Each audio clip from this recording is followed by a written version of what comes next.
Machiavelli understood something most never learn. Power isn't what you think it is. It's what you can't see. And the moment you realize how blind you've been, you'll understand why some people win effortlessly while others lose everything without knowing why. There are 7 levels of awareness. Most people never leave level 1. They live, they die, they never knew. The ones at the top, the architects, the sovereigns, the untouchable strategists, they see the entire board while everyone else scrambles for crumbs. Convinced they're playing fair, convinced effort matters, convinced the truth will set them free, it won't. Machiavelli wrote The Prince not as philosophy, but as an operating manual for reality. A reality where perception is currency, where timing is leverage, where the visible gesture matters less than the invisible design, and where most people are so invested in their own narratives, they'll willingly hand you the keys to their kingdom if you simply let them believe they chose to. You are somewhere on this ladder. The question isn't whether you'll climb. The question is whether you'll recognize where you are before someone 3 levels above you repositions you without your knowledge, turns your momentum into their fuel, and leaves you wondering why everything you touch turned to dust while they built empires from your wreckage. This isn't motivation. This is structure. By the end of this, you'll know exactly which level you're on. And more importantly, you'll know what's required to ascend, what most people confuse for power that actually keeps them trapped, and why the majority of awakened individuals are still pawns pretending to be kings. But here's the tension you need to hold. Knowing the levels doesn't mean you've climbed them. Most people will watch this, recognize themselves in level 3, and do nothing. Because recognition without execution is just entertainment. And entertainment is the drug that keeps the masses sedated, while the few who act on what they know quietly reshape the world. Let's begin. Level 1, the pawn. The pawn doesn't know the game exists. They believe in fairness. They believe in effort. They believe words mean things. Machiavelli observed this phenomenon with surgical precision. The masses require the appearance of virtue because they cannot fathom that virtue itself is a tool, not a destination. That the benevolent prince and the ruthless tyrant may be the same person wearing different masks for different audiences, and that the pawn's faith in the inherent goodness of systems is precisely what makes them controllable. The pawn trusts. They trust authority. They trust credentials. They trust the narrative they're given because challenging it requires admitting they've been wrong. And the pawn's identity is so intertwined with being good and fair that to question the system is to question their own worth. This is the leverage point. When someone operates from a worldview where effort equals reward, where honesty is always the best policy, where the rules apply equally to everyone, you don't need to deceive them. You simply need to let them deceive themselves, reinforce their illusions with strategically placed validations, and watch as they willingly arrange their own subjugation while calling it progress. The pawn is not stupid. They're trapped in a framework. They see the pieces but not the board. They analyze the individual moves but never ask who designed the game, who benefits from the rules, who profits from their obedience, and why every path they're offered leads to the same narrow outcome dressed in different rhetoric. Here's what keeps them at level 1, the belief that visibility equals importance. The pawn thinks the loudest voice wins. They think the person with the title has the power. They think the argument with the most facts prevails. But Machiavelli understood what the pawn never will. The person who controls the frame controls the outcome. And facts without narrative are just noise. Easily ignored, easily dismissed, easily buried beneath a more compelling story that aligns with what people already want to believe. You were a pawn once. Everyone starts here. The difference between those who ascend and those who remain is simple. The ones who climb eventually experience a rupture, a betrayal, a revelation, a moment where the mask slips and they see the machinery beneath the theater. And instead of retreating into denial, they lean into the discomfort and ask the question that changes everything. What else have I been wrong about? That question is the doorway to level 2. But here's the trap most fall into. Level 2 is not freedom, it's chaos. Level 2, the reactor. The reactor has discovered manipulation exists. They feel betrayed. They feel angry. They feel righteous. And that righteousness becomes their new cage. Because Machiavelli warned that the man who gains awareness without discipline becomes more dangerous to himself than to his enemies. And the Reactor embodies this perfectly. They see the game now, but they're so consumed by emotional reaction, they become predictable, controllable, and ultimately more useful to the strategists above them than they ever were as a pawn. The Reactor is easy to spot. They talk about being woke. They see manipulation in every interaction. They call out narcissists, energy vampires, sheep, the Matrix. But watch closely. They're still seeking validation for their new awareness, still emotionally reactive to triggers, still invested in being right rather than being effective. And that investment makes them a perfect tool for anyone who understands emotional leverage. Here's the pattern. The Reactor believes awareness equals power. It doesn't. Awareness without emotional control is just noise. You see the strings, but you're still dancing. You recognize the manipulation, but you still respond exactly as predicted. You know the game exists, but you're still playing by rules you didn't choose while convinced you've broken free. Machiavelli observed this in the ambitious young men who surrounded Renaissance courts. They learned the language of power, adopted the postures of strategy, wore the symbols of authority, but their desperation for recognition betrayed them. Their need to be seen as players made them transparent. And the true architects used their ambition like a weapon, positioning them as visible threats, while the real moves happen in shadows the Reactor never thought to watch. The Reactor's fatal flaw is this: they confuse cynicism with wisdom. They think because they see darkness, they've transcended it. They think because they recognize tactics, they're immune to them. They think because they can name the game, they're no longer playing it.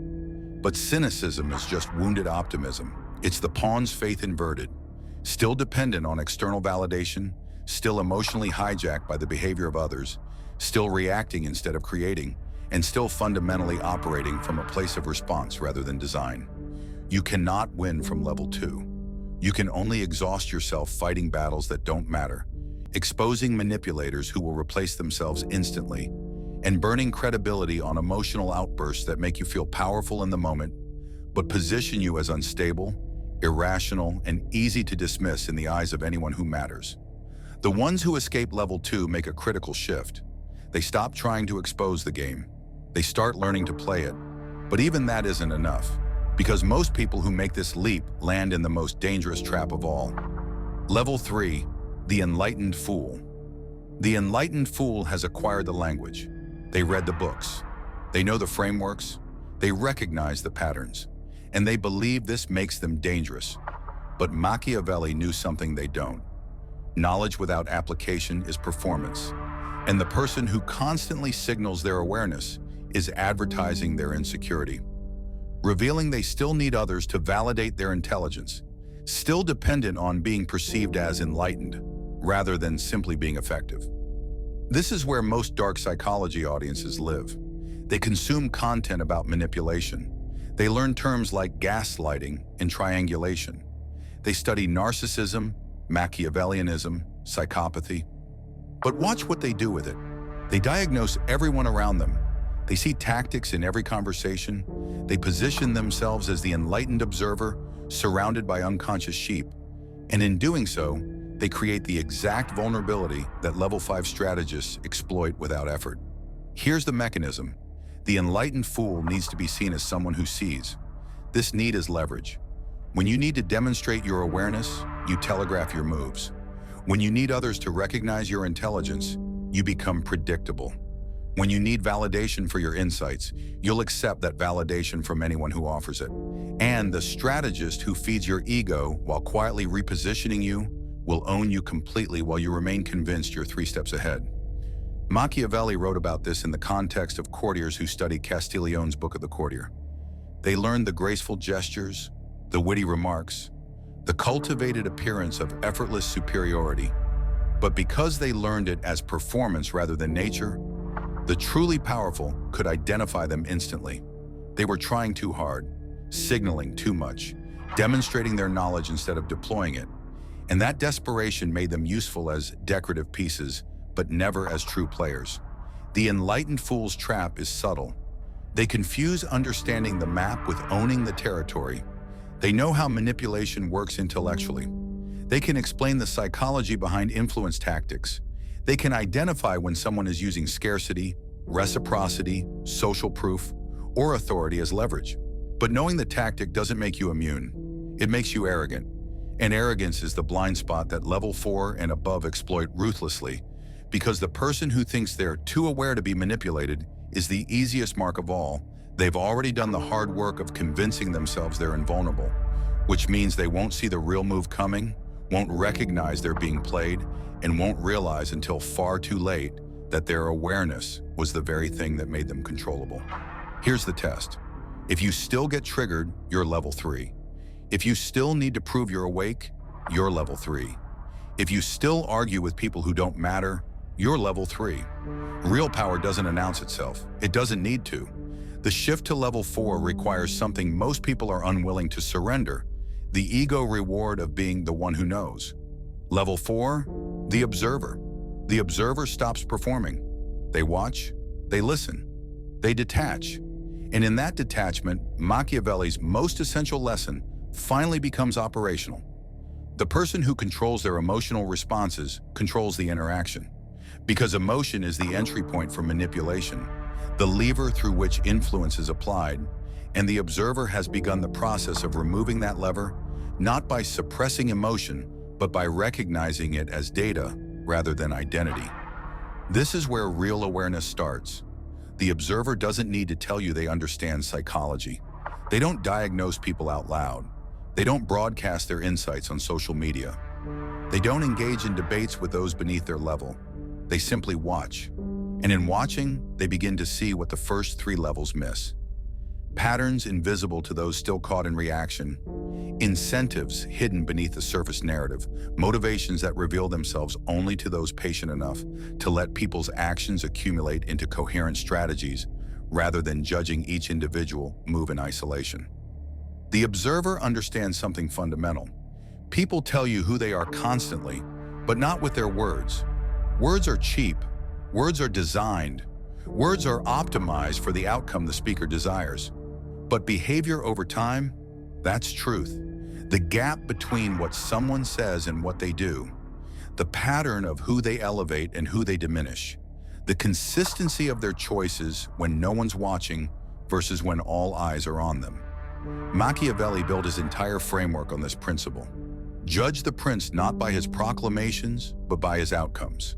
Not by his stated values, but by the actual incentives he responds to.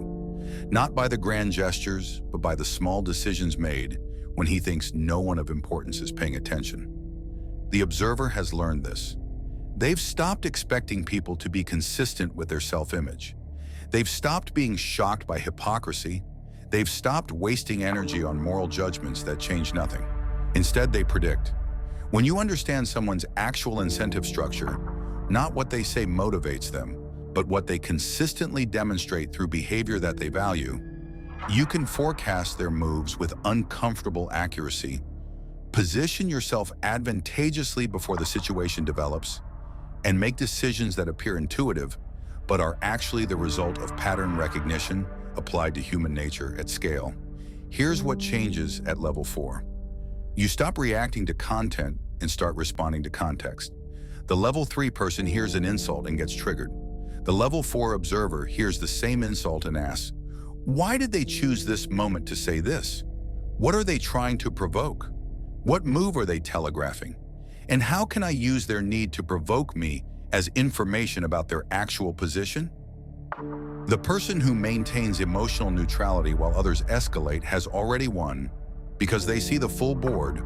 While their opponent is fixated on the immediate exchange, they're 3 moves ahead while the other person is still reacting to the last move, and they can choose the optimal response rather than being forced into predictable reactions. But level 4 has a limitation. The observer is powerful in defense. They're excellent at protecting themselves. They rarely get manipulated anymore, but they're still responding to the environment rather than shaping it. They're playing not to lose rather than playing to win, and that defensive posture keeps them safe but small, protected but limited, aware but not yet truly dangerous. The leap to level 5 requires ambition, Level 5, the strategist. The strategist plays offense. They don't just observe, they design. They engineer outcomes. And here, Machiavelli's most ruthless insights become not just theory, but operational reality. The strategist understands that power is not seized through direct confrontation, but through the patient construction of situations where the only logical move your opponent can make serves your interests, where every path they might choose leads to your desired outcome, and where they arrive at decisions believing they made them independently, when in reality you've been shaping the decision-making environment from the beginning. This is narrative control. The strategist doesn't argue. Arguments are for level 3. The strategist shapes perception. They control what information surfaces when. They influence which interpretations feel natural. They make their preferred outcome appear inevitable through careful positioning long before the decision point arrives. And by the time others realize what happened, the window for resistance has already closed. Machiavelli demonstrated this throughout The Prince with clinical precision. The successful ruler doesn't announce harsh policies and fight resistance. He allows the population to experience a problem until they're desperate for a solution, then implements the harsh policy as the obvious answer, taking credit for resolving a crisis he either created or strategically allowed to develop, and in doing so transforms potential resentment into gratitude. The strategist operates from this framework constantly. In business, they don't pitch ideas directly. They create conditions where others arrive at the conclusion independently. They plant seeds in separate conversations that bloom into consensus weeks later. They make themselves indispensable not through overt displays of value, but by quietly becoming the person everyone consults before making decisions, the node through which information flows, the trusted advisor whose absence would create immediate chaos. In relationships, they don't demand loyalty. They engineer situations where betraying them becomes costly and remaining aligned becomes profitable. They don't control through fear or obligation, but through making their presence feel like advantage, their approval feel like elevation, and their absence feel like loss. In social hierarchies, they don't fight for position. They redefine the metrics by which status is measured, shift the conversation to domains where they naturally excel, and allow others to exhaust themselves competing for rankings in systems the strategist made irrelevant 3 moves ago. The strategist thinks in sequences, not moments. They understand timing. They know when to speak and when silence is more powerful. They know when to accept a loss that positions them for a larger victory. They know when to let someone else take credit because the visible winner is also the visible target, and they're content being the invisible architect whose fingerprints are nowhere but whose design is everywhere. Here's the shift. The observer watches the game. The strategist writes the game. They don't react to the board state. They create the board state. They don't respond to incentives. They design the incentive structure. They don't navigate the environment. They are the environment, shaping possibilities before others even recognize a decision is being made. But level 5 has a ceiling. The strategist operates in systems. They're brilliant at winning within existing structures, corporate hierarchies, social dynamics, political frameworks. But they're still playing games someone else designed, still operating within rules they didn't create, still fundamentally responsive to architectures that constrain their moves even as they optimize within those constraints. To transcend this requires a shift so profound, most never make it. You stop winning games. You start building them. Level 6, the architect. The architect builds systems, not moments. They don't optimize individual interactions.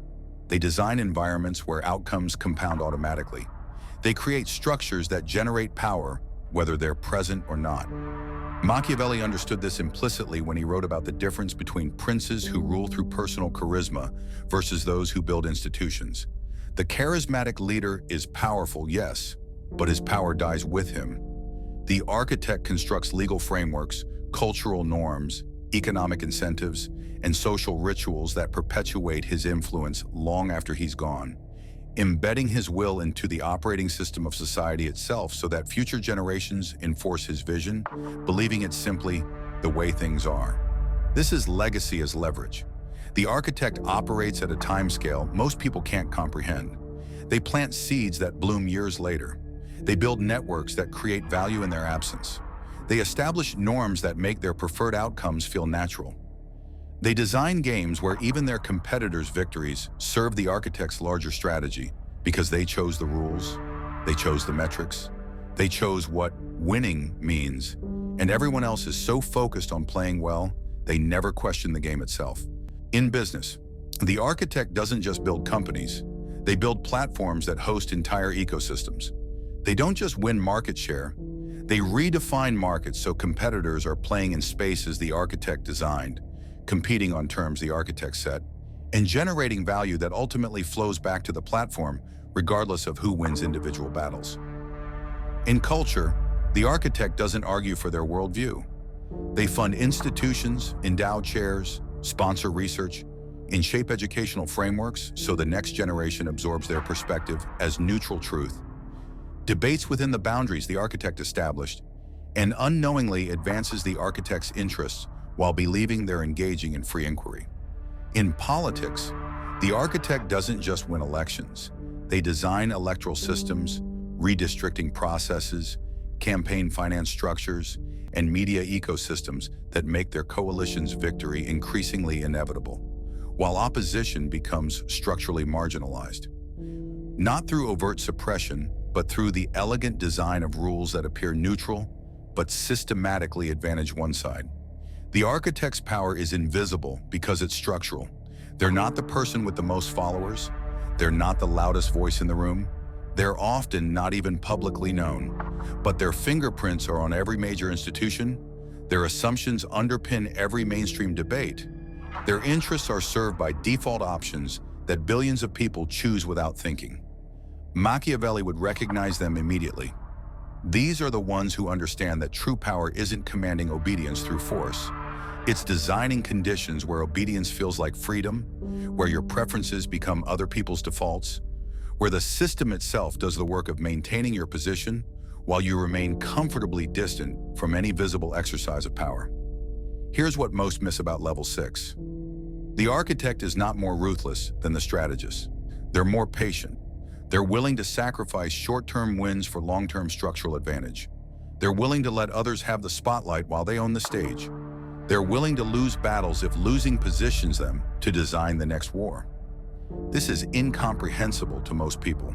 We're trained to think in quarters, in election cycles, in social media trends. But the architect thinks in decades, in generations, in institutional evolution. And that expanded timescale gives them leverage the lower levels can't even perceive, let alone counter. But even the architect has a weakness. They're still attached to outcomes. They still need their systems to work. They still have ego invested in their designs. They still experience threat when their carefully constructed architectures face disruption. They've built magnificently, yes, but they're emotionally tethered to what they've built. And that tether is a vulnerability for those who operate at the final level. Level 7, the sovereign. The sovereign is beyond the game entirely. They don't need to win. They don't need to build. They don't need anything. And that freedom from need is the ultimate power, because Machiavelli's entire framework rests on understanding human desire as the lever of control, and the sovereign has transcended desire itself, not through ascetic denial, but through the terrifying clarity that comes from having played every game, built every system, accumulated every form of power, and realized that none of it changes the fundamental nature of existence. The sovereign is emotionally unshakable, not because they suppress emotion, not because they've mastered Stoic philosophy, but because they've integrated a truth that destroys most people who glimpse it. Nothing you build will last, nothing you win will satisfy.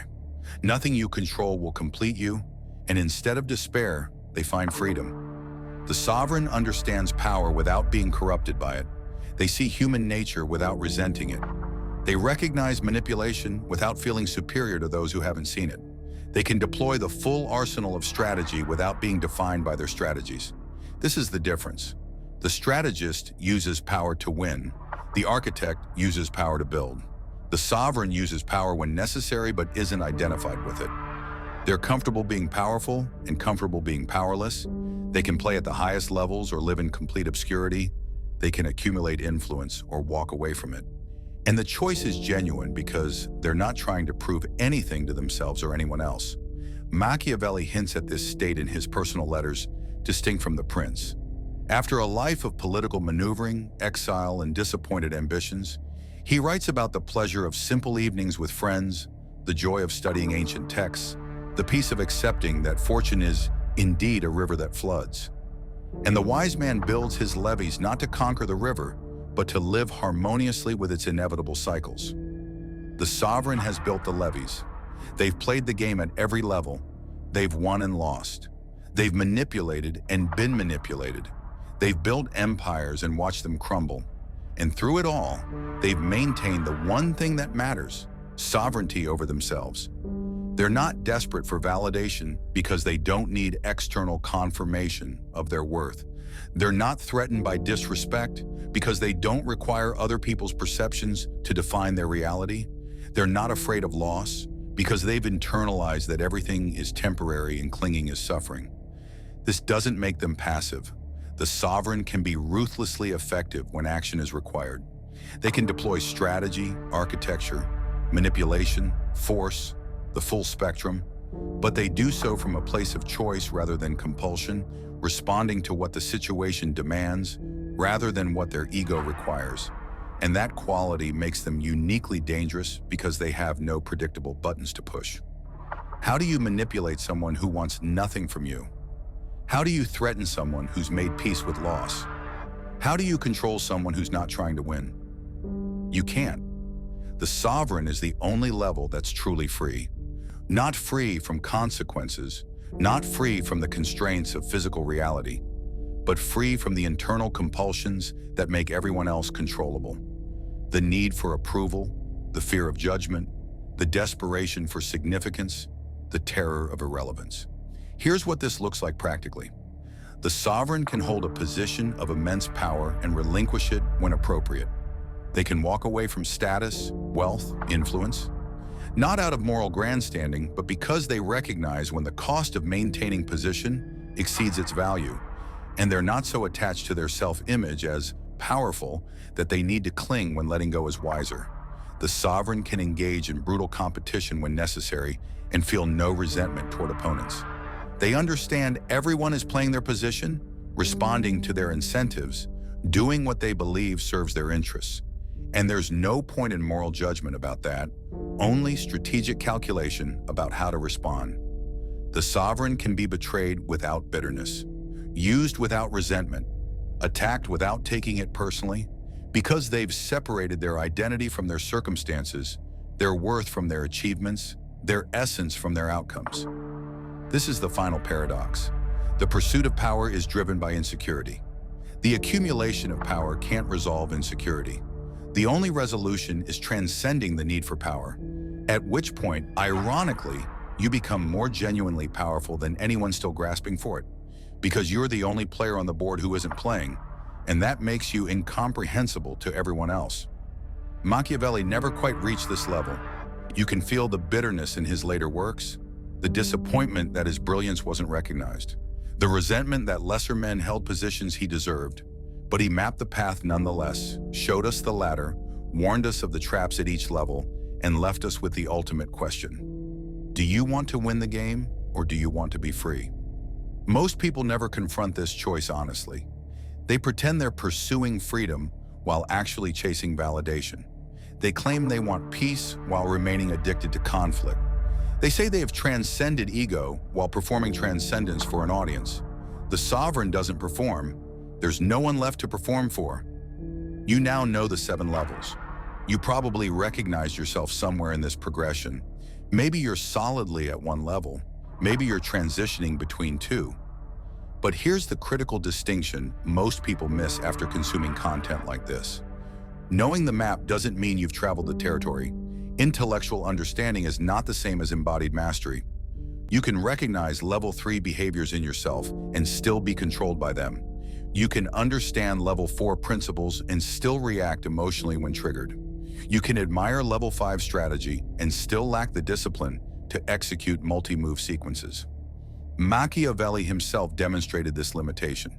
He understood power at the highest theoretical level, wrote the definitive text on strategic thinking, and yet spent years in political exile, bitter and underutilized because understanding power intellectually and wielding it effectively are completely different skills.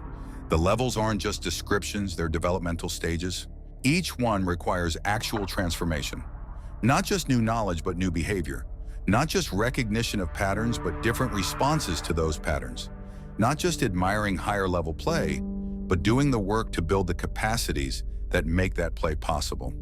Here's what that work looks like. Level 1 to level 2 requires the courage to question your assumptions, confront uncomfortable truths about systems you believed in, and endure the emotional volatility that comes from having your worldview shattered.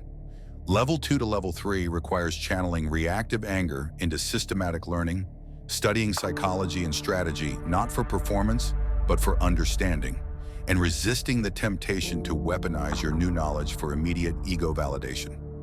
Level 3 to level 4 requires surrendering the need to be seen as enlightened, developing genuine emotional regulation, and practicing observation without judgment until detachment becomes natural rather than performed. Level 4 to level 5 requires accepting responsibility for outcomes, developing strategic thinking across time horizons, and building the discipline to execute multi-step plans even when immediate rewards aren't visible. Level 5 to level 6 requires shifting from personal optimization to systemic design, thinking in decades rather than quarters, and sacrificing individual wins for structural advantages that compound over time. Level 6 to level 7 requires confronting the emptiness of achievement, integrating the reality of impermanence, and transcending identification with outcomes while maintaining full operational capacity. Most people stall at level 3. They acquire the language, feel temporarily superior, and settle into comfortable cynicism without doing the harder work of actual transformation.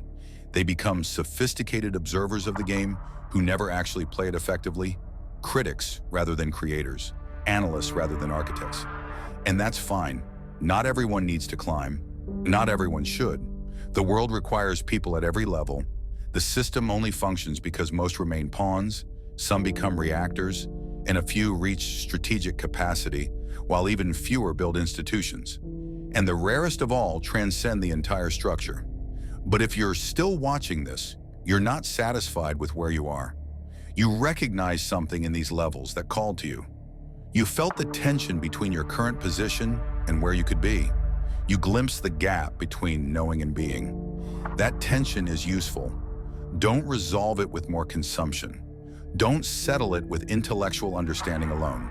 The only way through is action. Here's what happens next. You close this video, you return to your life, and within 48 hours, you'll forget most of what you just heard. Not because it wasn't valuable, but because the human mind is designed to protect existing patterns, to return to comfortable routines, to resist transformation even when transformation is desired. This is the Zeigarnik effect in reverse. We remember uncompleted tasks. We forget completed ones.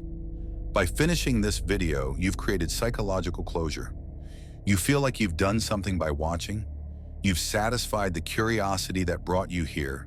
You've consumed the content, and your brain will happily file this away as completed, while nothing in your actual behavior changes, unless you refuse to let it close, unless you create an open loop that demands resolution through action rather than passive consumption.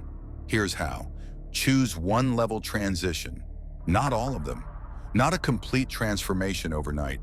One single shift you're going to make operational in the next 7 days. If you're level 1, commit to questioning one assumption you've held as obviously true. Write it down, investigate it, find 3 pieces of contradictory evidence, sit with the discomfort. If you're level 2, commit to recognizing your emotional reactions without acting on them. When you feel the anger, the cynicism, the defensive righteousness, pause, observe it, name it, and choose a response instead of defaulting to reaction. If you're level 3, commit to 1 week of strategic silence. No signaling your awareness. No diagnosing people out loud. No performing enlightenment. Just watch, learn, and keep everything you notice to yourself. If you're level 4, commit to designing one small outcome instead of just observing. Pick a low-stakes situation and deliberately shape it. Control the information flow. Influence the framing, position yourself advantageously before the decision point arrives. If you're level 5, commit to one structural change that outlasts the immediate interaction. Build one small system, a recurring process, an automated sequence, a self-reinforcing loop that creates value whether you're actively managing it or not. If you're level 6, commit to one sacrifice of short-term advantage for long-term positioning. Accept a loss that strengthens your structure. Let someone else win in ways that ultimately serve your architecture. If you're approaching level 7, commit to one day of complete non-attachment to outcomes. Engage fully in whatever you're doing while genuinely holding all results as equally acceptable. And notice how that shift in internal state changes your effectiveness. One transition, 7 days. Actual behavior change. That's the gap between entertainment and transformation. Most won't do it. They'll watch another video instead. They'll consume more content about power, strategy, psychology, awareness. They'll become experts in the theory while remaining amateurs in the practice, sophisticated in their understanding while stagnant in their development. And they'll wonder why nothing changes while they continue doing exactly what they've always done. Consuming instead of creating, learning instead of applying, knowing instead of being. Machiavelli's final lesson is this: fortune favors the bold, but only when boldness is informed by understanding. You now have the understanding. The ladder is visible. The levels are clear. The only question remaining is whether you'll actually climb or whether you'll remain comfortably stationed where you are, reading maps of mountains you'll never ascend, studying the routes but never taking the journey, knowing the way but never walking it. The choice, as always, is yours. But make it consciously, because unconscious drift will keep you exactly where you are, slightly more informed but fundamentally unchanged. And 5 years from now, you'll watch videos like this again. Recognize yourself in the same level you recognize today, and wonder why awareness alone wasn't enough to transform you. It never is. Action is the only alchemy that turns knowledge into power. Everything else is just entertainment. You've been given the map, 7 levels, 7 thresholds. Most will recognize the path and never walk it. A few will climb one level and plateau. Fewer still will ascend systematically. And the rarest, the ones Machiavelli wrote for, the ones who understand that power without wisdom is tyranny, and wisdom without power is impotence, they'll climb to the top and then do something unexpected. They'll realize the ladder itself was always optional. That's when it gets interesting.